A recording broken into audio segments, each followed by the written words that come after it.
Welcome to RC education. RC এডুকেশনের পক্ষ থেকে তোমাদের সকলকে গুড মর্নিং এবং আশা করি সকলেই তোমরা বাড়িতে আছো, সুস্থ আছো। এই সংকটজনক মুহূর্তে আমাদেরকে তো এখন ঐক্যবদ্ধ হয়ে কাজ করতে হচ্ছে, কিন্তু বাড়িতে থাকতেও ভালো লাগছে না। আবার অনেকে বলছে যে লকডাউন আরও এক্সটেনশন হতেও পারে, দেখা যাক কি হয়। তবে আসানসোলের পরিস্থিতি এখন খুব একটা ভালো নেই বলেই মনে হয়। তবুও আশা করি যে তোমরা বাড়িতে থেকেই এখন এই করোনা যুদ্ধের সক্রিয় সৈনিক হিসাবে কাজ করবে। আজকে আমি আরসি এডুকেশনের পক্ষ থেকে বাংলা টেট আলোচনায় তোমাদেরকে দুটো পার্টে আলোচনা করব। প্রথমে 10টি বাছাই করা পেডাগোগির বিভিন্ন কোশ্চেন, আমি কোশ্চেনগুলো বলবো প্র্যাকটিসের মতন, প্লাস অপশানগুলোও বলবো। তারপরে আমরা উত্তরটা বলবো। তোমরা দেখো যে তোমরা কতগুলো ঠিক করতে পারছো। 10টি আমি এখানে বলবো। এবং তারপর হচ্ছে নির্মিতি অধ্যায়ে তোমাদের 150খানা লেখা হয়েছিল। দুটো এর আগে আমি ভিডিও দিয়েছিলাম, সেখানে 150খানা লেখা হয়েছিল শব্দার্থ পরিবর্তন আর বিপরীত শব্দ। আজকে আরও মোটামুটি ওই 45-50টা কি কোনোটাতে 42-45 এরকম বাকি আছে, সেইগুলো আজকে শেষ করে দেব। তাহলে তোমাদের ওই দিকের শব্দার্থ পরিবর্তন আর বিপরীত শব্দ মোটামুটি সমস্ত কিছু হয়ে যাবে। এই ভিডিওতে যতগুলো বলা হয়েছে আর যতগুলো লেখানো হয়েছে টেট পরীক্ষায় তার বাইরে কোশ্চেন হবে না, এটা আমি বলতে পারি। তো প্রথম প্রশ্ন আজকে যেটা তোমাদের জন্য, আমি প্রথমে কোশ্চেনটা বলছি, ভালো করে শোনো। অপশানগুলো তারপরে বলছি, সেটাও শোনো, এবং তারপর তোমরা উত্তর দেবে, তারপর আমি এর উত্তরটা বলব। 1 নম্বর কোশ্চেন, একজন এসএসসি পরীক্ষার্থী বাংলায় যে কোনো কম্প্রিহেনশন যথাযথ করতে পারছে, তখন বলা হবে যে ওই শিক্ষার্থীর 1 নম্বর অপশন কম্প্রিহেনশন সম্বন্ধে ধারণা আছে, 2 নম্বর কম্প্রিহেনশন যথাযথভাবে উপলব্ধি করতে পারে, 3 নম্বর ভাষার যথাযথ দক্ষতা অর্জন করেছে, 4 নম্বর ভাষাকে যথাযথভাবে প্রয়োগ করতে পেরেছে। তাহলে এটা কোন অপশন হবে? হ্যাঁ, ঠিকই ধরেছ, এটা হবে যে ভাষাকে যথাযথভাবে প্রয়োগ করতে পেরেছে, মানে লাস্ট অপশনটা এটার সঠিক অ্যান্সার হবে। নেক্সট 2 নম্বর, কোন শিশু পরীক্ষার্থী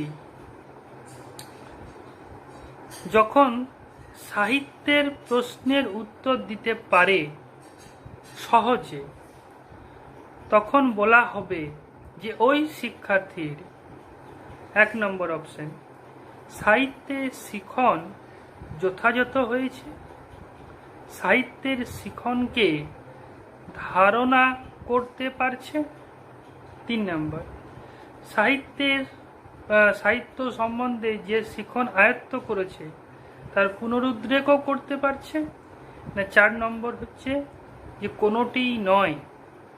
এর অপশন সঠিক উত্তর হবে সি বা 3 নম্বর, যেটা যে সাহিত্য সম্বন্ধে যে শিখন আয়ত্ত করেছে তার যথাযথ সে পুনরুদ্রেক করতে পারছে, রিকল, আইডেন্টিফিকেশন। এটা কোন স্তরে দেখা যায়? ব্লুম ট্যাক্সোনমির জ্ঞানমূলক কগনিটিভ ডমিউনের মধ্যে এটা দেখতে পাওয়া যায়। নেক্সট, এটা এই 2 নম্বর প্রশ্নটা কিন্তু খুব গুরুত্বপূর্ণ। এই ধরনের প্রশ্ন আসে এবং বিভিন্ন ক্ষেত্র আসে।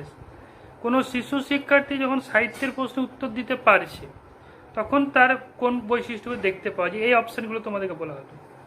আবার অন্যভাবে দেয় যে সে সাহিত্যের প্রশ্ন উত্তর দিতে পারছে বা খুব ভালো স্মরণ করে, হয়তো লিখেও দিলে স্মরণ করে বলতে পারছে, তাহলে এটি ব্লুম ট্যাক্সোনমির কোন নম্বর ধারা অনুসারে সাদৃশ্য, তখন তোমাকে সেইরকমভাবে করতে হবে। জ্ঞানমূলক কগনিটিভ ডমিউনের ক্ষেত্রে এর সাদৃশ্য লক্ষ্য করা যায়।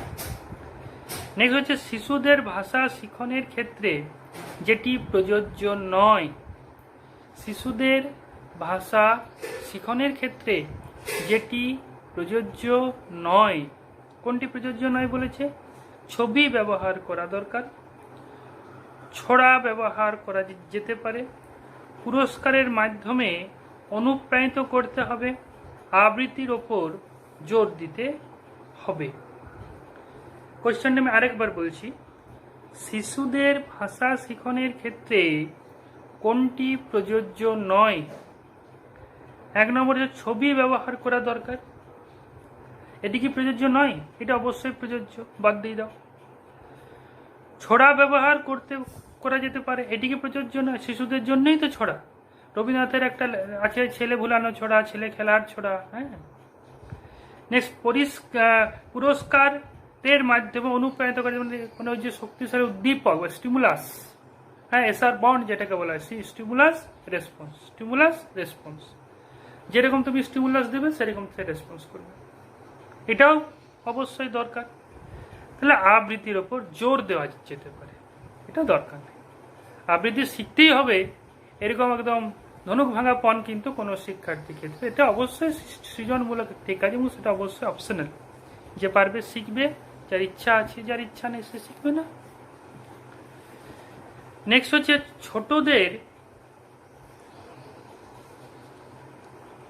ছোটদের বাংলা ভাষায় দক্ষতা অর্জনের জন্য যেটি প্রয়োজন। ছোটদের বাংলা ভাষার দক্ষতা অর্জনের জন্য যেটি প্রয়োজন। কি প্রয়োজন?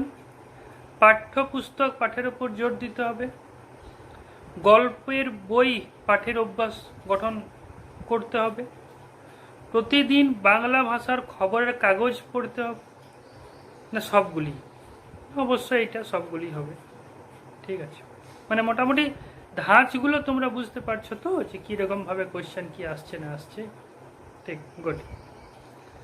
নেক্সট হচ্ছে সঠিক ভাষা শিখনের জন্য একজন শিক্ষকের প্রথম কর্তব্য হল। সঠিক ভাষা শিখনের জন্য একজন শিক্ষকের প্রথম কর্তব্য হচ্ছে পরিষ্কারভাবে বোর্ড এর কাজ করা, সহজ ও পরিষ্কারভাবে বিষয়টিকে তুলে ধরা, উভয়ই না কোনোটিই নয়। আরেকবার আমি কোশ্চেনটা বলছি, সঠিক ভাষা শিখনের জন্য একজন শিক্ষকের প্রথম কর্তব্য হলো পরিষ্কারভাবে বোর্ডের কাজ করা, সহজভাবে এবং পরিষ্কারভাবে বিষয়টিকে তুলে ধরা, উভয়ই, এছাড়া কোনোটিই নয়। এখানে সঠিক অ্যান্সার হবে অপশন বি, সঠিকভাবে এই সহজ এবং পরিষ্কার বিষয়টিকে তুলে ধরা। তাহলে কি স্যার বোর্ডের কাজ করা এটি হবে না? উভয়টা কেন হবে না? দেখো এখানে অপশন দিয়েছে কি আর কোশ্চেন দিয়েছে কি একটু আমাদেরকে বুঝতে হবে। কোশ্চেনটা বলেছে যে সঠিক ভাষা শিখনের জন্য একজন শিক্ষকের প্রথম কর্তব্য হলো, নট প্রধান কর্তব্য, ফার্স্ট। প্রথম তোমাকে কি করতে হবে? বিষয়টিকে সহজভাবে তুলে ধরতে হবে। তারপর তুমি বোর্ড ইউজ করো কেন?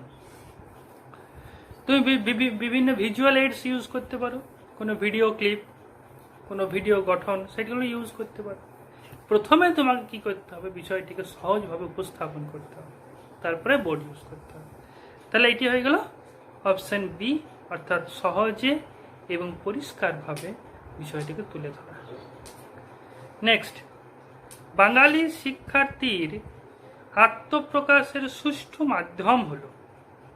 বাঙালি শিক্ষার্থীর আত্মপ্রকাশ, এগুলো অপশন ছাড়াই বলতে পারবে, তার মাতৃভাষা বা বাংলা ভাষাটাই হচ্ছে আত্মপ্রকাশের সুষ্ঠু মাধ্যম।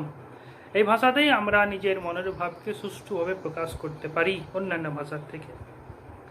নেক্সট, বাংলা ভাষাভাষী শিক্ষার্থীদের যথাযথ বাংলা ভাষায় শিখন ও অর্জন হলে শিক্ষার্থীদের মধ্যে নৈতিক বোধ জন্মে, বৌদ্ধিক বিকাশ ঘটে, মানসিক বিকাশ ঘটে, না সর্বাঙ্গীন বিকাশ ঘটে? এটা অবশ্যই সর্বাঙ্গীন বিকাশই হবে। নেক্সট, একজন মাধ্যমিক শিক্ষার্থী সুন্দরভাবে কোনো বিষয়ে বাংলা ভাষায় রচনা লিখতে পারে। একজন মাধ্যমিক শিক্ষার্থী সুন্দরভাবে কোনো বিষয়ে বাংলা ভাষায় রচনা লিখতে পারে, মানে যে কোনো একটা বিষয়কে বাংলা ভাষায় সে সুন্দর রকমভাবে রচনা লিখতে পারছে। এই ক্ষেত্রে শিক্ষার্থীর স্বাধীন চিন্তাধারার বিকাশ ঘটে, বৌদ্ধিক বিকাশ ঘটে, অনুভূতির বিকাশ ঘটে, না প্রাক্ষবিক বিকাশ ঘটে? এটা বলো কি হবে?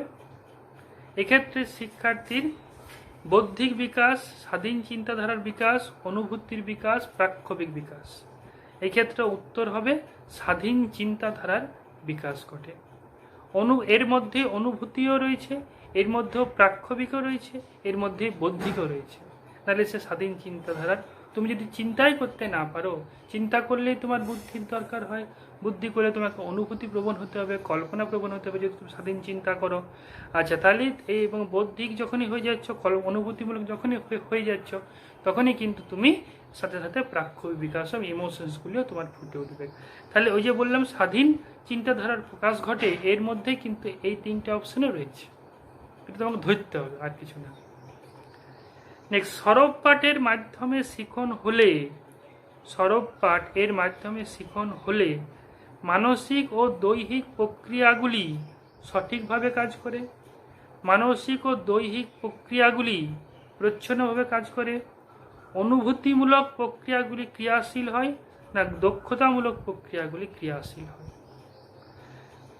সরব পাঠের মাধ্যমে শিখন হলে মানসিক ও দৈহিক প্রক্রিয়াগুলি সঠিকভাবে কাজ করে, মানসিক ও দৈহিক প্রক্রিয়াগুলি প্রচ্ছন্নভাবে কাজ করে, অনুভূতিমূলক প্রক্রিয়াগুলি ক্রিয়াশীল হয় এবং দক্ষতামূলক প্রক্রিয়াগুলি ক্রিয়াশীল হয়।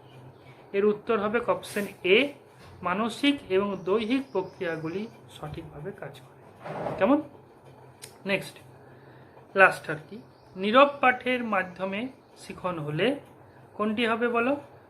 ওই একই অপশন, মানসিক এবং দৈহিক প্রক্রিয়াগুলি সঠিকভাবে কাজ করে না বা প্রচ্ছন্নভাবে কাজ করে। অপশান আছে চারটা। নীরব পাঠের মাধ্যমে শিখন হলে অনুভূতিমূলক প্রক্রিয়াগুলি ক্রিয়াশীল হয়, দক্ষতামূলক প্রক্রিয়াগুলি ক্রিয়াশীল হয়, মানসিক ও দৈহিক প্রক্রিয়াগুলি প্রচ্ছন্নভাবে কাজ করে, না কোনোটি না। এটা অপশন সি হবে, মানসিক এবং দৈহিক প্রক্রিয়াগুলি প্রচ্ছন্নভাবে কাজ করে। তাহলে এই হয়ে গেল তোমাদের 10টা প্যাডাগজি ওরিয়েন্টেড কোশ্চেন। এরপর যেটা তোমাদেরকে আলোচনা করতে হবে সেটি হচ্ছে ওই শব্দের অর্থ পরিবর্তনের ধারা, আর মোটামুটি 40-42টা বাকি আছে, সেগুলো একটু তোমরা জেনে নাও। প্রসাদ, প্রসাদ শব্দের আদি অর্থ হচ্ছে অনুগ্রহ। আদি অর্থ বর্তমানে অট্টালিকা, এই সরি ভুল বললাম, বর্তমানে প্রসাদ শব্দের অর্থ হচ্ছে দেবতার পুজোর ফলে প্রাপ্য যে খাদ্যবস্তু, আর প্রাসাদ মানে হচ্ছে অট্টালিকা। কিন্তু প্রসাদ এর আদি অর্থ ছিল কি? অনুগ্রহ। আর বর্তমানে দেবতার নির্মাল্য বা দেবতার পুজোর ফলে প্রাপ্য খাদ্যবস্তু, দেবতার নির্মাল্য। নেক্সট, ঠাট, ঠয় চন্দ্রবিন্দু আকার ট, ঠাট এর পরিবর্তিত অর্থ হচ্ছে কাঠামো। পরিবর্তিত অর্থ কি? কাঠামো। পঙ্কজ আদি অর্থ হচ্ছে পঙ্কে জন্মে যে বা পঙ্কে জাত। নেক্সট, অবরোধ এর আদি অর্থ হচ্ছে বাধা দান করা। অবরোধ এর আদি অর্থ হচ্ছে বাধা দান করা। নেক্সট, অশনি সমান বজ্র, এখানে শব্দার্থ পরিবর্তনের কোন রীতি কার্যকর হয়েছে? এখানে হচ্ছে শব্দের অর্থ রূপান্তর। অশনি মানে হচ্ছে খারাপ, হ্যাঁ, অশনি মানে হচ্ছে খারাপ, আর বজ্র কিন্তু আলাদা জিনিস, ওটা একটা অস্ত্র। সেটা দুটোর মধ্যে কোনো মানে নেই, সম্পর্ক ছিল না, কিন্তু এখন হয়ে গেছে। তাহলে এইগুলো হয়ে গেল শব্দের অর্থের রূপান্তর। নেক্সট, রবকারী আদি অর্থ কি? বরদাতা। রবকারী, রবকারী এর আদি অর্থ মানে হচ্ছে রব করে যে, সেটা নয়। রবকারী এর আদি অর্থ হচ্ছে বরদাতা, যে বর দান করে। বিধি থেকে নিয়ম শব্দার্থ পরিবর্তনে কোন রীতি কার্যকর হয়েছে? বিধি থেকে নিয়ম শব্দার্থ পরিবর্তন এখানে অর্থের রূপান্তর হয়েছে। বিধি মানে হচ্ছে বিধাতা, আর এখন নিয়ম আর বিধাতা দুটোর মধ্যে পার্থক্য আছে। নেক্সট, মেঘনাদ থেকে ইন্দ্রজিৎ শব্দার্থ পরিবর্তনে কোন রীতি কার্য করেছে? এখানেও অবশ্যই ইয়েগুলোর শব্দগুলোর বিশ্লেষণ করলেই তোমরা পাবে। মেঘনাদ মানে হচ্ছে মেঘের গর্জন, আর ইন্দ্রজিৎ মানে হচ্ছে ইন্দ্রকে জয় করেছেন যিনি। দুটো সম্পূর্ণ আলাদা আলাদা জিনিস। এখানে রাবণের পুত্রর সঙ্গে নামের এখানে কোনো রকম মিল কিন্তু নেই।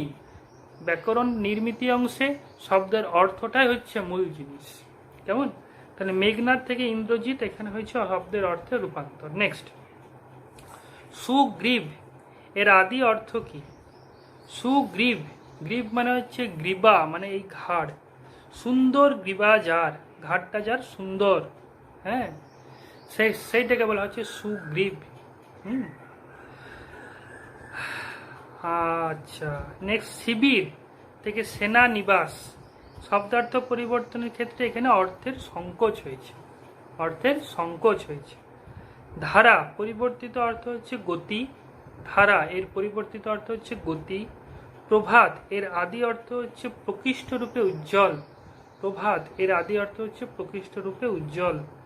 নগর থেকে শহর, নগর থেকে শহর এখানে শব্দের অর্থের রূপান্তর হয়েছে। নগর শব্দের বিভিন্ন অর্থ তোমাদেরকে আমি অন্যান্য ভিডিওতে শব্দের অর্থ পরিবর্তনের ধারাতে বলা হয়েছে, সেখান থেকে তোমরা জেনে নেবে। আর সেখান থেকে শহর যখন হচ্ছে তখন এখানে অর্থের রূপান্তর হচ্ছে। মুখর এর পরিবর্তিত অর্থ হচ্ছে শব্দায়মান, মুখর এর পরিবর্তিত অর্থ হচ্ছে শব্দায়মান। নেক্সট, রক্ত এর পরিবর্তিত অর্থ হচ্ছে শোণিত, রক্ত শব্দের আদি অর্থ হচ্ছে রঞ্জিত, যা রং করে, হলো। আর রক্ত মানে যে ব্লাড, সেটার পরিবর্তিত অর্থ, এটা ভালো বাংলায় রক্তের অন্য ভালো বাংলা হচ্ছে শোণিত। তাহলে সকার দন্তনে মূর্ধন্য হস্যইত, তাহলে সকার মূর্ধন্য হস্যইত। রাজচ্ছত্র থেকে রাজশক্তির প্রতীক, রাজচ্ছত্র মানে হচ্ছে রাজার ছাতা, আর রাজার শক্তি দুটা কি একই জিনিস? একই জিনিস নয়, কিন্তু হয়ে গেছে মানে এখানে অর্থ রূপান্তর হয়েছে। নীলিমা শব্দের আদি অর্থ হচ্ছে নীলাভ, নীলিমা শব্দের আদি অর্থ কি? নীলাভ। নেক্সট, শূন্য পরিবর্তিত অর্থ হচ্ছে নিষ্ফল, শূন্য এর পরিবর্তিত অর্থ কি? নিষ্ফল। নেক্সট, আঁকা আদি অর্থ কি? অঙ্কিত, আঁকা আদি অর্থ কি? অঙ্কিত। নেক্সট, সাপদ তালপস বয়া আকার পদ, তালপস বয়া আকার পদ, সাপদ, হ্যাঁ, এর আদি অর্থ হচ্ছে কুকুরের পা, আর বর্তমান এর অর্থ কি? হিংস্র জন্তু। আদি অর্থ হচ্ছে কুকুরের পা, সাপ তালপস বয়া আকার, সা মানে হচ্ছে কুকুর, কেমন, আর পদ মানে হচ্ছে পা, তাহলে সা পদ অর্থাৎ কুকুরের পা, তালপস বয়া আকার, সা মানে হচ্ছে কুকুর এবং তার পদ মানে তার পা। কিন্তু সাপদ বর্তমান অর্থ হচ্ছে হিংস্র জন্তু, তাহলে আদি অর্থ কি হচ্ছে? যদি প্রশ্ন থাকে আদি অর্থ তাহলে হবে কুকুরের পা, যদি প্রশ্ন থাকে পরিবর্তিত অর্থ বা বর্তমান অর্থ তাহলে হবে হিংস্র জন্তু। ধরা থেকে বসুন্ধরা এখানে শব্দার্থ পরিবর্তনের হয়েছে, উৎকর্ষ হয়েছে। কোন রীতি কার্য করেছে? উৎকর্ষ। বসুকে ধারণ, আটে অষ্ট বসু, আটটা আমাদের বসু রয়েছে, হ্যাঁ, সেই গল্প তোমাদেরকে অন্যান্য সময় বলা হবে। আটটা বসু কি কি, সেখান থেকে মহাভারত, গঙ্গাপুত্র, ভীষ্মরও কথা উঠে আসবে। যাই হোক, সেগুলো পরে বলা হবে। তো সেই বসুকে যে ধারণ করে আর ধরা, এখানে শব্দের অর্থের উৎকর্ষ হয়েছে। হ্যাঁ, সিংহ পরিবর্তিত অর্থ হচ্ছে পশুরাজ, একটা বিশেষ ধরনের পশু সিংহ। আচ্ছা, আর এর আগে অর্থ ছিল যে কোনো নখযুক্ত বা শিংযুক্ত প্রাণী, আর এখন কিন্তু নখ শিং নাই, শিং নেই তবু নাম তার সিংহ, এটা বলা হয়। তো শিং নেই কিন্তু তাকে সিংহ বলা হয়েছে, তো পশুদের পরিবর্তিত অর্থ হয়ে গেছে। নেক্সট, যাযাবর থেকে জাতি বিশেষ এখানে শব্দার্থ পরিবর্তন, অর্থের রূপান্তর হয়েছে। যাযাবর এক ধরনের জাতি, এখানে অর্থের রূপান্তর হয়েছে। হিমালয় এর আদি অর্থ হচ্ছে বরফের স্থান, হিমালয় এর আদি অর্থ হচ্ছে বরফের আলয় বা বরফের ঘর। পরিবর্তিত অর্থ বিশেষ ধরনের একটা পাহাড়কে আমরা বুঝি। বেদে বয়কার দয়কার, বেদে এর পরিবর্তিত অর্থ হচ্ছে কি? যাযাবর জাতি বিশেষ, মোটামুটি যারা ওই সর্প টর্প ধরে জীবিকা অর্জন করে তাদেরকে বলা হয় বেদে। নেক্সট, বিপ্লব এর আদি অর্থ কি? বিপ্লবের আদি অর্থ হচ্ছে বিশেষভাবে উর্বর, বিশেষভাবে উর্বর আদি অর্থ। আর পরিবর্তিত অর্থ হচ্ছে পরিবর্তন। নেক্সট, সিন্ধু থেকে সমুদ্র শব্দার্থ পরিবর্তনের কোন নিয়মটি এখানে কার্যকর হয়েছে? সিন্ধু থেকে সমুদ্র, এখানে অর্থের বিস্তার হয়েছে। অর্থের কি হয়েছে? এখানে বিস্তার হয়েছে। নেক্সট, কঠিন থেকে কষ্টসাধ্য, এখানে অর্থান্তর হয়েছে। অর্থান্তর মানে রূপান্তর। নজরানা আদি অর্থ হচ্ছে দর্শন মূল্য বা উপঢৌকন, দর্শন মূল্য বা উপঢৌকন আদি অর্থ। ব্যস্ত, ব্যস্ত থেকে হচ্ছে বিশেষভাবে অস্ত, বিশেষভাবে অস্ত আদি অর্থ। হ্যাঁ, নেক্সট, অমৃত থেকে সুধা, এখানে শব্দের অর্থের রূপান্তর হয়েছে। অমৃত থেকে সুধা শব্দের অর্থের রূপান্তর হয়েছে। নেক্সট, গর্জন আদি অর্থ কি? ব্যাঘ্র বা সিংহের ডাক। গর্জন এর আদি অর্থ হচ্ছে ব্যাঘ্র বা সিংহের ডাক।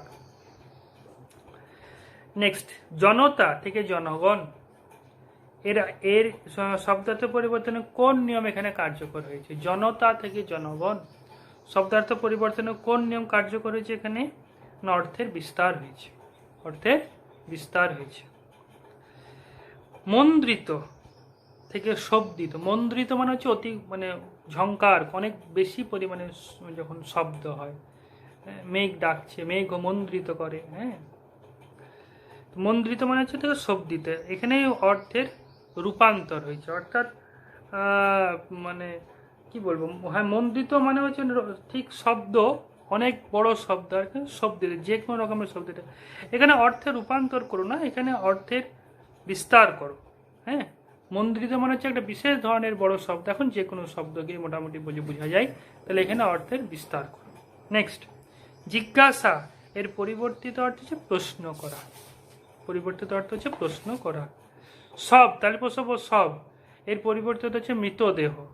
সংজ্ঞা এর পরিবর্তিত অর্থ হচ্ছে কোনো মানে বিষয়বস্তুর সম্পর্কে বৈশিষ্ট্য জ্ঞাপক বাক্য, কোনো বিষয়বস্তুর বৈশিষ্ট্য জ্ঞাপক একটা বাক্য, সংজ্ঞা ডেফিনেশন।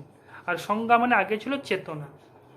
নেক্সট, মরদ মরদ থেকে শক্তিশালী যুবক, থেকে শক্তিশালী যুবক, এখানে অর্থের সংকোচ হয়েছে। আগে যে কোনো পুরুষ মানুষকে মরদ বলা হতো, এখন নির্দিষ্ট শক্তিশালী যুবককে মরদ বলা হয়, মানে এখানে কি হচ্ছে? অর্থের সংকোচ হয়েছে। নেক্সট, হিন্দু হয় চন্দ্রবিন্দু হস্য দয় হস্য, হিন্দু এর বিশেষ পরিবর্তিত অর্থ কি? এর পরিবর্তিত হচ্ছে বিশেষ ধরনের ধর্ম বা ধর্ম সম্প্রদায়। কুলীন এর আদি অর্থ হচ্ছে বংশমর্যাদাপূর্ণ, কুলীন এরা কুলধর্ম যে রক্ষা করেছে বা বংশমর্যাদা পূর্ণ। ঘর এর পরিবর্তিত অর্থ হচ্ছে পরিবার, হ্যাঁ বাসস্থানও বলা হয় বা পরিবার। নেক্সট, শাখা তাহলে প্রশ্ন চন্দ্রবিন্দু আকার ক্ষয় আকার, শাখা এর পরিবর্তিত অর্থ হচ্ছে শঙ্খ নির্মিত কোনো বালা, সমুদ্রের তলায় যে শঙ্খ পাওয়া যায় সেই শঙ্খ নির্মিত বালাকে শাখা বলা হয়। ফসল এর পরিবর্তিত অর্থ হচ্ছে খাদ্য শস্য। তাহলে এই হয়ে গেল তোমাদের মানে ওই শব্দের অর্থ পরিবর্তনের ধারা শেষ। হ্যাঁ, আর বিপরীত শব্দ যেগুলো করাচ্ছিলাম সেগুলো আর কিছুটা বাকি আছে, বিপরীত শব্দ একটু আমি আলোচনা করে দিচ্ছি আজকেই, তাহলে বিপরীত শব্দটাও তোমাদের মোটামুটি শেষ হয়ে যাবে। আচ্ছা, করুণ ক রস্য মূর্ধন্য এর বিপরীত শব্দ হচ্ছে উল্লসিত। হ্যাঁ, উল্লসিত। করুণ এর বিপরীত শব্দ উল্লসিত। কুলাঙ্গার কুলপ্রদীপ, কুলাঙ্গার কুলপ্রদীপ, কুলাঙ্গার কুলপ্রদীপ, কুলপ্রদীপ। ক্ষণিক এর বিপরীত শব্দ হচ্ছে শাশ্বত, তালপোষ আকার তালপোষ বয়ের ত, ক্ষণিক থেকে শ্বাস কয় মূর্ধন্য স ক্ষয়ে মূর্ধন্য হস্যই ক থেকে তালপোষ আকার তালপোষ বয়ের ত। গুজব এর উল্টা হচ্ছে সত্য। চিরন্তন এর উল্টা হচ্ছে অদ্যতন। আকস্মিক না, আকস্মিক মানে হচ্ছে হঠাৎ, চিরন্তন মানে চিরকাল আসেছে, অদ্যতন মানে আজ পর্যন্ত আসেছে। চকিত এর বিপরীত শব্দ হচ্ছে স্থির। জ্বলন বুর্গাজয় বয়ে ল দন্তন্য এর উল্টা হচ্ছে নির্বাপন। দন্ত রস্যি বয়রেফ আকার প দন্ত ন, নির্বাপন। আচ্ছা, অনেকে প্রজ্বলন করে, তো প্রজ্বলন জ্বলন ব্যাপারটা একই, বিগমাকে চেয়েছে বিপরীত শব্দ, নির্বাপন হবে। জাহান্নাম এর উল্টা হচ্ছে বেহেস্ত। জাহান্নাম মানে হচ্ছে নরক, বেহেস্ত মানে হচ্ছে স্বর্গ, হলো। ঝুনো এর উল্টা হচ্ছে কচি, ঝুনো এর উল্টা হচ্ছে কচি। তামসিক এর উল্টা হচ্ছে সাত্ত্বিক, দন্ত আকার তয়ে তয়ে বয় হস্যই ক। তামসিক এর উল্টা হচ্ছে সাত্ত্বিক, দন্ত আকার তয়ে তয়ে বয় হস্যই ক। তন্বী ত দন্তন্য বয়ে দীর্ঘই, তন্বী ত দন্তন্য বয়ে দীর্ঘই। তন্বী এর বিপরীত শব্দ হচ্ছে স্থূলাঙ্গী। তন্বী মানে হচ্ছে একটু ছিমছাম ধরনের যে মহিলা বা মেয়ে, তাকে তন্বী বলে। আর স্থূলাঙ্গী মানে হচ্ছে একটু মোটাসোটা ধরনের, মানে নারী বিশেষত। তির্যক এর উল্টা হচ্ছে ঋজু, রি বুর্গ জহস ঋজু লিখবে, রয় রস্যি লিখবে না, রি বুর্গ জহস ঋজু।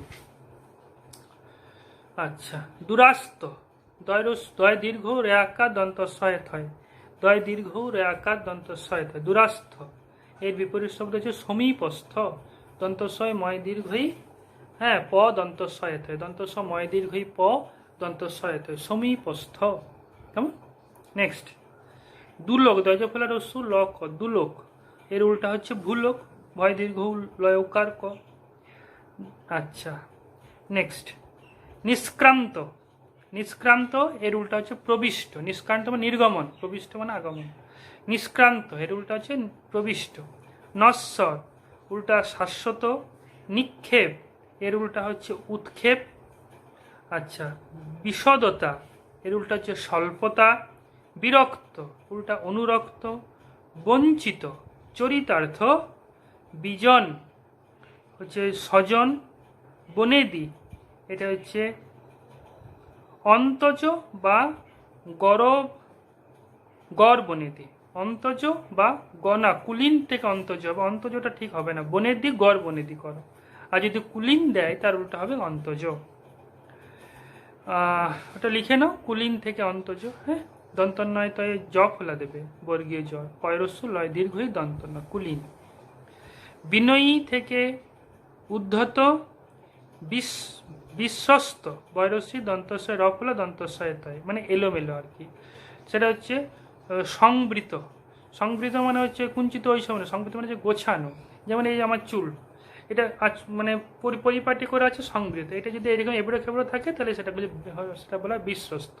কেমন? আচ্ছা, মহাত্মা এটা উল্টা হবে নিচাত্মা। মনুষ্যত্ব উল্টা হবে পশুত্ব।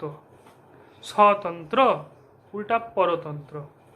হরেক উল্টা হবে এক, একার্থ না, হরেক থেকে এক। নেক্সট, হরষিত বিষণ্ণ।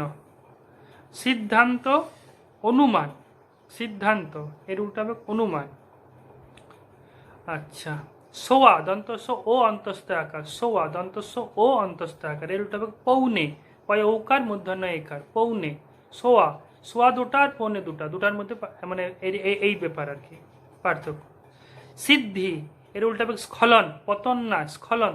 সিদ্ধি এর উল্টা হবে স্খলন, সিদ্ধি, সিদ্ধি এর উল্টা হবে স্খলন।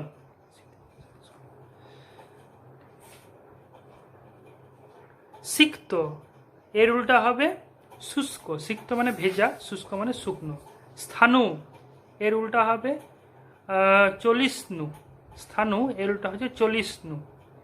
নেক্সট, সংকেত বিপরীত শব্দ হচ্ছে স্পষ্টতা, সংকেত এর বিপরীত শব্দ হচ্ছে স্পষ্টতা। সিংহাসন এর বিপরীত শব্দ হচ্ছে তৃণাসন, সিংহাসন এর বিপরীত শব্দ হচ্ছে তৃণাসন। আর হাসিল, হাসিল মানে হচ্ছে হাসালয়, হাসিল মানে হচ্ছে অর্জন করা, এর উল্টা হবে ভণ্ডুল, ভণ্ডুল। কেমন? হাসিল তার উল্টা হবে ভণ্ডুল, বা ভণ্ডুল তার উল্টা হবে হাসিল। তাহলে এ হয়ে গেল তোমাদের আজকের ক্লাস। এখানে আমি প্যাডাগগির কিছু কোয়েশ্চেন এবং তোমাদের বিপরীত শব্দ আর শব্দের অর্থ পরিবর্তনের ধারা ক্লোজ হয়ে গেল। মোটামুটি ওই নিয়ার অ্যাবাউট 200টার মতন এখানে করা হয়েছে। এটাই তোমাদের, এটা আর যেগুলো তোমাদের লেখানো হয়েছে, আশা করি এর বাইরে টেট পরীক্ষায় কোয়েশ্চেন হবে না। ততক্ষণ পর্যন্ত তোমরা এগুলো ভালো করে বাড়িতে অনুশীলন করো। আরসি এডুকেশনের সঙ্গে সবসময় থাকো।